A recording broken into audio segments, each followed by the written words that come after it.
Hey everyone, it's time to Nefis and chill, and in this video I'm going to give you guys a very important update in regards to Project Vitality, which started almost 3 months ago at this point, and I can't sugarcoat it, it's been pretty rough, especially with Update 35's effects on the interest in raiding, the population of raiders and raid leads, and more. So I guess if you follow me on Twitter or if you saw my YouTube community post, recently I posted some statistics, and basically, you know, throughout the first 2.5 months of Project Vitality, a lot of guilds and a lot of raid leads and a lot of communities came together and offered at least one raid lead from their respective corners of Tamriel.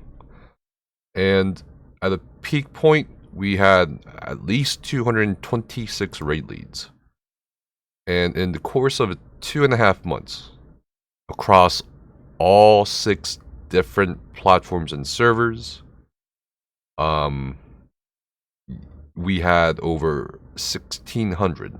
We had over 1,600 open raids that had included clears, or VMO hard mode, all the Kraglan hard modes, VoF hard mode, instances of VCR +0, +1, +2, VAS +0 and +1, VDSR, the new trial, and a few other instances.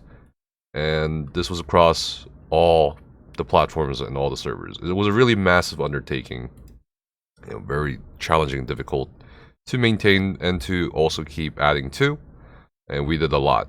At one point, as you can see, we've downsized in terms of voice channels. There were 8 raids going on at the same time. So there were about 96 people in voice channels at the same time. Occasionally now, because of Update 35's very depressing effects, or how much people are averse to playing ESO now after PTS was announced, you only see maybe 1 or 2 or something like that, and that's fine. But the number of raid leads have gone down from 226 to about 160 as of week 1 PTS. So after people read the patch notes and stuff like that, and there was some ridiculous person on Twitter saying, "Oh, did you pull them, or did you ask them why they left?" Instead of assuming, well, everyone tells me why they would be leaving, because people tell me they're leaving so they can not have perms or roles and stuff like that, or channels in the ESOU server. And pretty much all of them told me because I'm getting burnt out by the game itself, not really the rating or anything like that. Yeah, so we went down from 226 raid leads to about 160 week 1. And then as the PTS cycle continued, by about week 4, we had maybe 80. And now it's week 5, and it's the weekend of week 5. And now we have about 60. And that may go down too, although it seems like the 60 remaining raid leads are still dedicated to some semblance of the project. So I'm going to explain what's going to happen with the project. Instead of scrapping the entire thing, after we had a very intense and heavy discussion about a lot of things. Obviously, the timeline, the 2-year timeline that the project has, that's gone. I can no longer go to PC Europe personally, or console platforms and servers personally, because there's so much going on PCNA and stuff to take care of. So that's gone for my personal timeline, and also the project timeline of 2 years. Took into account a lot of variables and factors, and also retention rate of raid leads, and also retention rate of interested people, and that's gone. It's just completely gone. So the scale has also changed. Obviously, we're talking about over 1,600 raids, downsizing to maybe 60 raids a month, or 120 raids a month, depending. So a lot has changed. So what has to change as well, if the goals have changed, because the long-term goal was to induce a demographic shift to the point that more attention could be paid towards issues in terms of reward structures for ESO, in terms of endgame progression for ESO, in terms of the specific issues that plague guilds and raid guilds in particular for ESO on the dev end and business end. Unfortunately, we did have a demographic shift. It just wasn't the demographic shift we wanted. So it set us back quite a bit.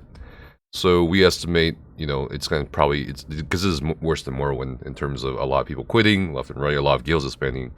I'm sure you guys also have seen or heard of a lot of people quitting or moving on or taking a break, or entire guilds just kind of also moving on or taking a break. So not very good. Worse than Morrowind. And Morrowind, it took us about 2 years, at least on PC, 2 years, about 2 years to recover from a lot of people leaving, from a lot of raid leads leaving. I think the circumstances of Update 35 is a bit more different in the fact that I think compared to 2017, we're a bit more interconnected with one another.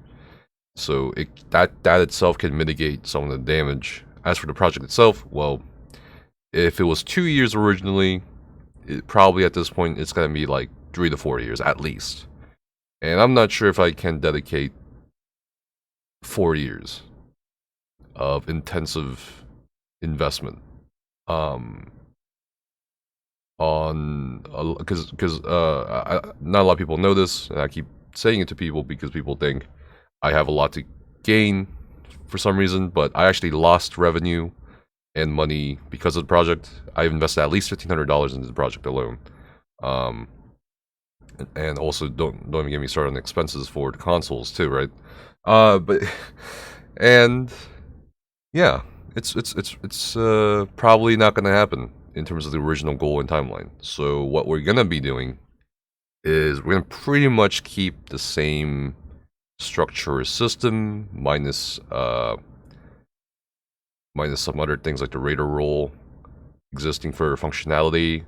We're gonna be more withdrawing into answering questions as originally intended for the Discord server, but also like holding in Discord classes at a less frequent level.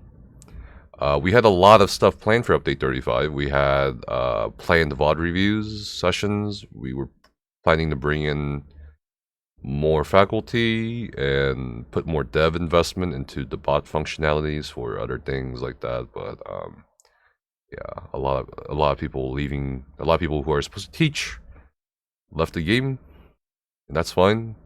And we were just, it's just how it is. So biggest thing I want to talk to you guys about, I guess, right now is if you joined the server or if you're still in the server and you're looking for raids, just expect it to be significantly less of a volume. Raid leads don't get paid. So yeah, and if you go to the role signups channel at the very top, give yourself a raider role. Because now you also can post your achievements or clears into this channel down here, and moderators will take care of it. And what that means is no longer do you have to go to other servers and repeatedly post your screenshots like Pithkas or whatever bot or screenshots console players use into this, different servers. Instead, you can just submit it all into one server, one channel in ESOU, and then if your servers or the servers you're in invite the ESO University bot, the bot can bring up your achievements and clears no matter where you are, basically, as long as you've submitted information here. We're also going to be planning to add a lot more features to the bot that you see with a lot of other bots, information from the game, stuff like that, golden vendor, dev tracker. So yeah, we're planning to get this verified here pretty soon by Discord itself. So yeah, keep an eye out. Other than that, yeah, we still do have raid leads willing to teach or host raids once every 2 weeks in their respective channels or guilds. As you can see, compared to maybe a month ago or even 5 weeks ago, 4 weeks ago, 3 weeks ago, there's a lot less channels and guilds. And that's because a lot of guilds and places and groups are turtling up. Same thing happened with Morrowind. They just and people naturally gravitate towards their own communal spaces over, you know, open raid environments or open pug environments, basically. And that's fine. So we recognize that at least to mitigate some of the damage from Update 35, we need to at least keep the doors open for people who are trying to get into raiding at some level and in an environment where we can make sure it's safe or educational at the very minimum. So yeah, thanks for watching. I'm sorry about the project not working out. We did not anticipate Update 35. I think we kind of calculated previously that maybe there will be something like Morrowind or Update 35, something, maybe like a year from now or something like that. But yeah, it's not looking very good. But maybe we'll bounce back. Who knows? But yeah, we'll see. If you want to host raids in ESOU, it's very easy. All you have to do is go to the host raids channel and just read the requirements. And hey, just say what guild you're representing. You just have to host one open raid every 2 weeks in ESOU for your perms and for your own guild channels and stuff like that. And that's it. Yep. Thanks for watching.